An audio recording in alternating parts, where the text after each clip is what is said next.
Let's go. Let's go. We got a special show for you today. We got a special one today.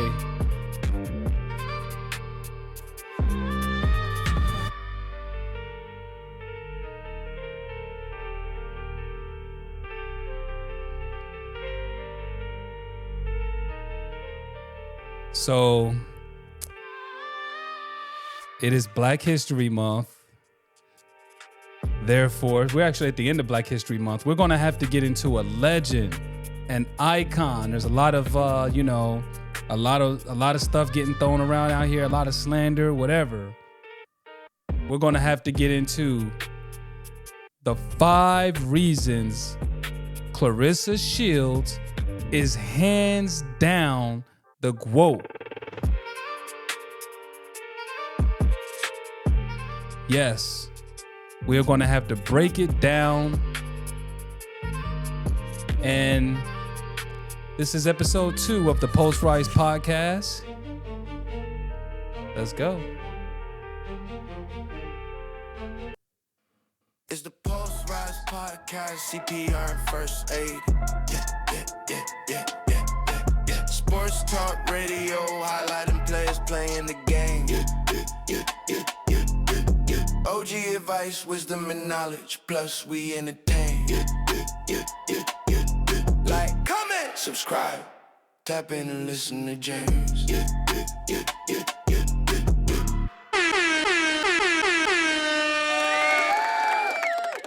Yes. This is yours truly. I am your host, James. And today we got a special show. This is the Post Rise podcast. And that's the title, as I mentioned earlier, the Post Rise podcast, where we train for the moments that matter most. We're going to get into it. We're going to, there's a lot of slander going on. A lot of different things being said. Our sister Claressa Shields actually just beat Franchon Cruz in her recent bout at heavyweight. She's very convincing. I thought she was going to get a knockout. Franchon Cruz actually had a really good chin. And I just kind of saw a whole bunch of stuff. People talking about everything but boxing. I'm one of those people that appreciates legends while they're here. Floyd Mayweather, LeBron James, Michael Jeffrey Jordan, Tiger Woods, Tom Brady, Alex Ovechkin. There's just a lot of GWOATs out here. A lot of GOATs. She happens to be the GWOAT. And I think that, we gotta break this down. It was one of those things. I saw this with Kobe Bean Bryant, where people would talk trash about him. And I wasn't the most fond of Kobe out of the spirit of competition as well, early on. And then, he passed, and it was I'll be honest, I felt like I didn't get to appreciate Kobe the way that I did. I started appreciating Kobe toward the end of his career. And I just know the hard work that it takes that you put into something. As a coach, that's what I always talk to my kids about. When you put hard work into something, you can't help but respect it. Who cares if people don't like you? That's one thing, but you have to respect the legends. You got to respect somebody that puts in the time, effort into their craft, because it takes a lot of hard work, a lot of dedication, a lot of just perseverance, a lot of attrition to push your way to the top. And I broke this thing down into 5 categories. 5 categories on why the sister Claressa Shields, I had a whole special about the dominance of Black Americans when it came to boxing, going all the way back to Jack Johnson. Actually I went live about that a couple of days ago, and boxing is very near and dear to my heart, so I kind of wanted to talk about this. The 5 categories that I have broken down: her Olympic dominance, 2-time gold medalist, undisputed across divisions, several divisions, I had to pick a phone one right here. She went over to MMA in her prime. Yo. I think people are sleeping on that. She went 2-1 over there, but she went over to MMA in her prime. She went over to PFL. And I'll break that down. Like, you know, I actually talked to the sister about it when she was in the armbar. I was like, oh my God, Claressa, what are you doing? Like, I was like a little nervous for her. So the Flint water crisis and what she represents. Y'all see she got the, you know, where's the blue braid in her hair for Flint? I'll break that down. You know, a big part of Black American culture is basically, in the words of the great American philosopher Chuck D, fighting the power, okay? Just basically standing for something, you know? Like, that's a big part of what Black American culture is. You know, we're in the middle of Black History Month. Black Americans have pushed civil rights legislation to where, you know, America is what it is today, right? Civil Rights Act of 1964 paved the way for the Immigration Act of 1965, and so on and so on. We are the face of civil rights. You know, Claressa Shields standing her ground, standing 10 toes. Similar to Ali, there's parallels with her and Ali in that regard, which is one of the reasons why he's not just a GOAT in the ring, but outside of the ring. The level of competition that she has fought. Claressa fought everybody, and champions at that. She's fought everybody, okay? So I just set the stage. Now we're going to get into reason number 1, okay?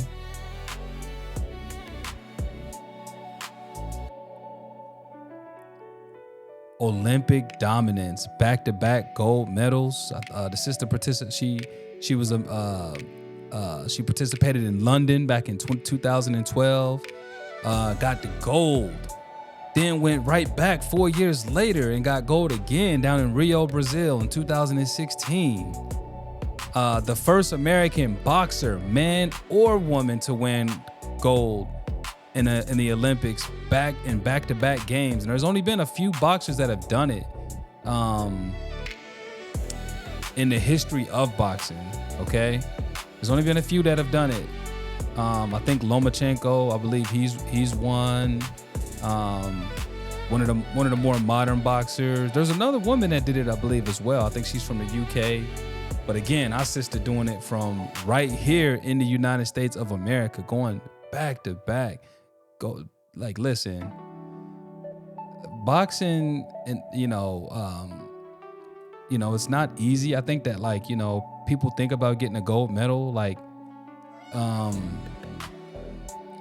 it's just representing your country on the world stage, fighting the best of the best of the amateurs out there, and going gold like back to back like that is insane. I think in 2012 she beat, just off the top of my head, I know she beat like an Anna Nash and Marina. I can't think of it. Her name starts with a V. 2016, she goes back, same weight division, I believe, and again, like, gets the gold. Like, who else is like doing this stuff? Like, this is insane. Like, so that's just one thing. Back-to-back gold medals. Okay. There's a lot of boxers that have fell short because they didn't have, Floyd Mayweather has fell short. He was robbed. Of course, Roy Jones Jr. is another American boxer that was robbed of the gold. What I'm saying is, I think Roy Jones was robbed in Korea.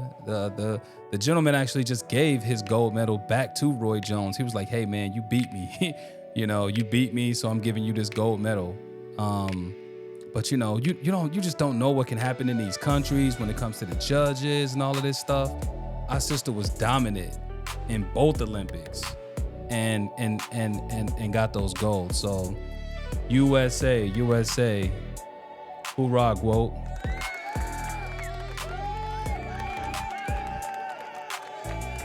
Quick commercial break.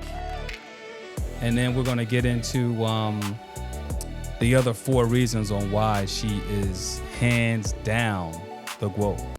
This episode of The Pulse Rise podcast is sponsored by Pulse, Rise CPR and First Aid. Training for the moments that matter most, when every second counts. Be ready. Be ready.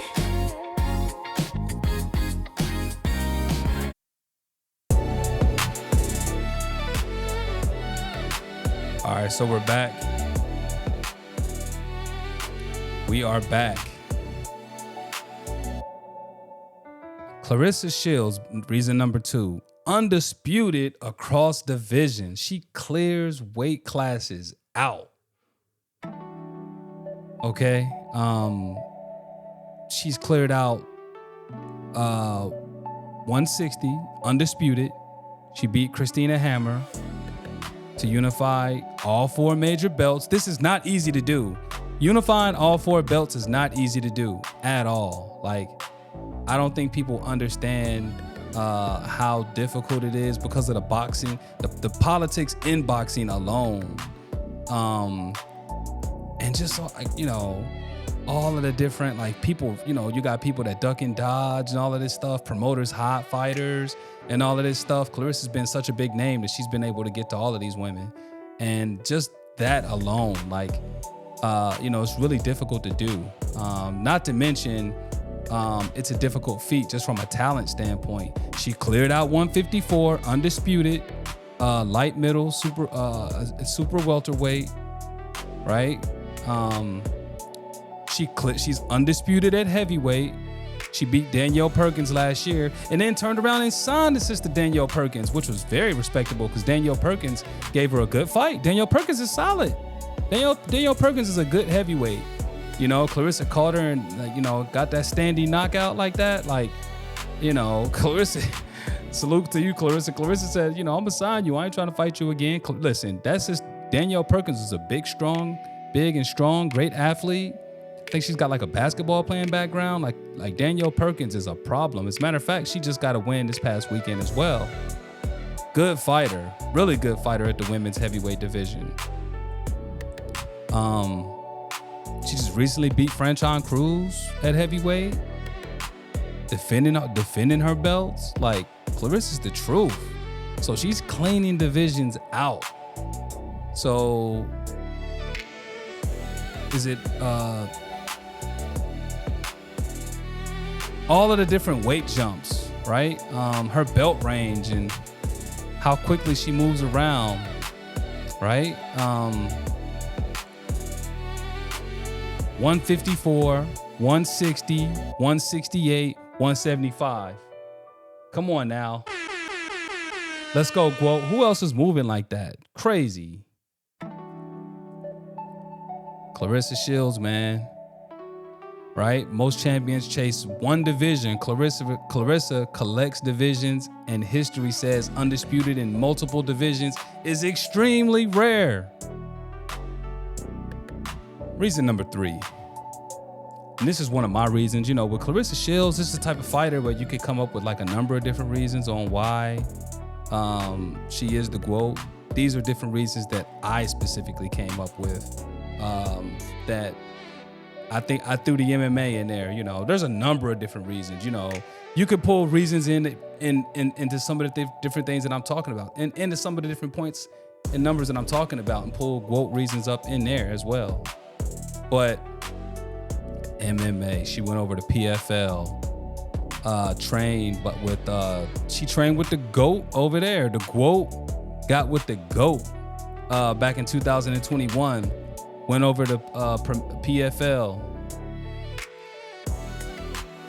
and went 2-1 in her fight career over there.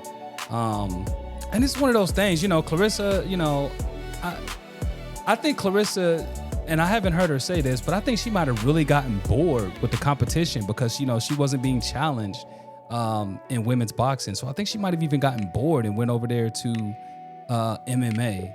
you know. And I've talked to Claressa several times, and this is something I'm actually going to have to ask her. But of course, in 2021, she at 155 pounds. All three of her fights were at 155, which is, I'm assuming that was, her, that was a little bit of a cut for her too, you know. MMA doesn't have as many weight divisions as boxing does, which is even harder on women because it's even harder for women to cut weight. Let's wake that up. Let's wake that all the way up, because there's not a whole lot of weight divisions like it is in boxing and MMA. So she goes over there, and her first fight was against Elkin. She won that. She lost to Montez in 2021. I believe it was a decision. I think all three fights were a decision. So she didn't get the decision. But then she comes back 3 years later in 2024 and gets a win against DeSantis. And it looked like she almost knocked DeSantis out. That's that one, the really iconic shot of her like hitting her, getting DeSantis up against the cage and was like, punching her, and then came with that iconic right. I think she threw like a cross and caught her, and just kind of like walked away. Like, man, and at the prime of her career, like a lot of fighters aren't doing that, Imagine, because Francis Ngannou came over. Yeah, he came over and knocked Fury down, but you saw what happened to him. He tried to cross over to boxing, and what happened? He got destroyed by Anthony Joshua. And Francis is a good fighter. I'm not hating on Francis, but I'm just saying Conor McGregor tried to come over. Ray Mercer tried to transition over to MMA back in the day. James Toney tried to do it. And, these guys did it at the end of their career. Long story short, that's not an easy transition. If a man were to do that, like just transitioning over into another professional sport, the unmitigated gall, like, man, this is the truth. I'm trying to tell y'all. Reason number 4, the Flint water crisis. So for those of you who are unaware, Flint, they have a water crisis up there.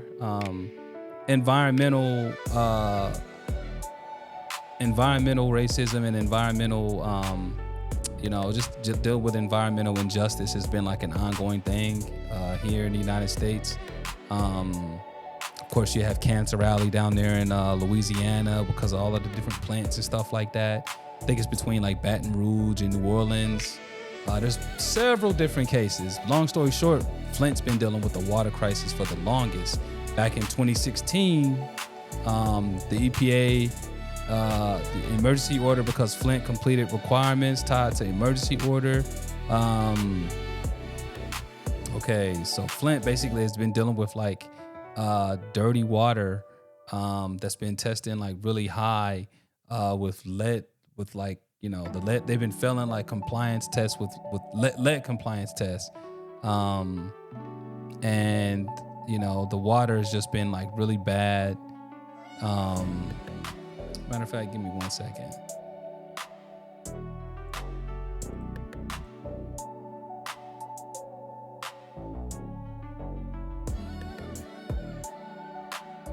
Yeah, so Flint, they just had like really bad water. There's videos all over social media of people running tubs up in Flint and running their water, and the water's just really brown, and it's clearly, the water clearly has issues. And Claressa Shields has been very vocal about that. That's why she wears the blue braid in her hair. She's been very, very vocal about Flint. Okay, so here we go. In 2014, Flint switched its water source to the Flint River to save money. The water wasn't treated with corrosion control. Lead leached from aging pipes into tap water. Residents were exposed for months before officials acknowledged the problem. And I remember this too, that the residents were basically being gaslit and told that everything was okay. It became one of the most serious public health failures in modern U.S. history. Flint was under state-appointed emergency manager due to financial stress. To cut costs, the city left Detroit's system and began preparing to join a new regional pipeline. While waiting, officials switched to Flint River in April 2014. So long story short, Flint's just got really bad water. They got composites of lead all through that water. Of those aging pipes to this day. To quote the great American philosopher Deontay Wilder, to this day, right? So, just kind of like, part of Black American culture is just, resistance, as I talked about earlier. Just like making sure that, you use your voice, and just being outspoken, in terms of like, fighting for civil rights. This is what made Ali really famous, okay? So greatness isn't only belts, it's what you carry while you win. So Claressa's basically made Flint part of her identity and kept attention on it. So a lot of people wouldn't even know about the Flint water crisis, especially just like a lot of random people watching the fight. They wouldn't even know about it if it wasn't for Claressa Shields. People that are unaware of what's going on up there. She's like kept attention up there, and she's doing her fights all up there in Detroit at Little Caesars Arena. So there's a lot of press from all over the world going up there, all up to Detroit. Shout out to Claressa. She had the mayor up there at her fight talking the other day. So she's bringing a lot of awareness to Michigan and their water crisis that they have up there. Without Claressa, I'm sure that she's actually, just her awareness has helped bring resources. And who knows where the water crisis would be if it wasn't for Claressa Shields. It's bad now, but who knows where it would be without somebody of her notoriety bringing attention to it, okay? So she stands for something, and that matters when you're talking about all-time greatness. That matters. Yes, it does. And then her ring resume. Reason number 5, Claressa Shields' ring resume. Oh man, the level of competition. She's beat so many different champions, and taken so many different belts from people. And I know it kind of ties into, her being undisputed. But listen, I talked about her, her cleaning out the weight divisions earlier. But listen, women's boxing has never been better than what it is right now. Okay, women's boxing, and I'm a big. I support a lot of the women's sports. I keep up with everything that's going on with, especially in boxing. Women also need 3-minute rounds. That's another subject. But instead of the 2 minutes they have now, Claressa would have even more knockouts with the 3-minute rounds. But her ring resume, to fight some of these girls from all over the world. Christina Hammer, she beat Christina Hammer at 160. Christina Hammer was like, she was a boogeyman, for a while. For those of you who don't know a whole lot about boxing, she was a boogeyman. She beat Maria Eve Decaire at 154. Savannah Marshall. Savannah Marshall was the truth, right? Again, Danielle Perkins, Franchon Cruz twice. Franchon Cruz, Claressa Shields grew up looking up to Franchon Cruz. Like, what are we like? Franchon Cruz was already, in the Olympics back in 2012. Franchon Cruz is Claressa's OG. Claressa will even tell you that. Franchon Cruz is a good fighter too. Like y'all saw, Claressa was tagging her with shots. Any other woman would have been knocked out. But Franchon's got a chin. She's clearly in shape. I follow her Instagram. She's always in shape, always running, always doing road work. Shout out to her, even though they got a little beef right now. But it's Claressa's the truth, man. Claressa's the truth. She's the truth. Like her ring resume, she's beaten, I want to say she's beaten more champions than anybody in boxing and women's boxing history. So when you stack achievements, opponents, belts, her resume, doesn't just win, it pulls away from everybody, right? So let's recap the 5 reasons.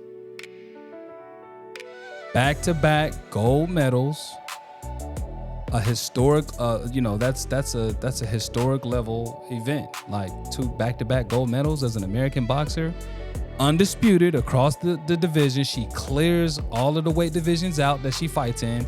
It's not just good enough to win 1 belt in the division that she's fighting in. She wins all of the belts. MMA in her prime, she took a risk and went over there and still won. And that's her only loss, as a matter of fact, coming in MMA. The Flint water crisis. She stands for something bigger than the sport. I mean, listen, in the words of the great American philosopher Jay-Z, if you can't respect that, your whole perspective is whack, right? Level of competition, champions and belts again and again, just like her level of competition. You know, she's fighting girls that are bigger than her. As a matter of fact, she's a small heavyweight. A lot of these girls that she's fighting are bigger than her. So again, those are my 5 reasons. If you disagree, cool. Drop your top 5 and tell me why. But if you're being honest about the resume, Claressa Shields is hands down the GWOAT. Again, follow the Post Rise podcast on Spotify, YouTube, Apple, Google, all of the platforms. And if you want CPR and first aid training, check the show notes for Post Rise CPR. Visit the postrisecpr.com. Next episode, we're going to get deeper with another GWOAT breakdown, or even pivot into something else. I got a couple of surprises for y'all, so just stay tuned. Stay engaged. And I'll holla. This episode of The Pulse Rise Podcast is sponsored by Pulse, Rise CPR and First Aid. Training for the moments that matter most, when every second counts. Be ready. Be ready. It's the Post Rise Podcast, CPR and First Aid. Yeah. Sports talk radio, highlighting players playing the game. OG advice, wisdom and knowledge, plus we entertain. Like, comment, subscribe, tap in and listen to James.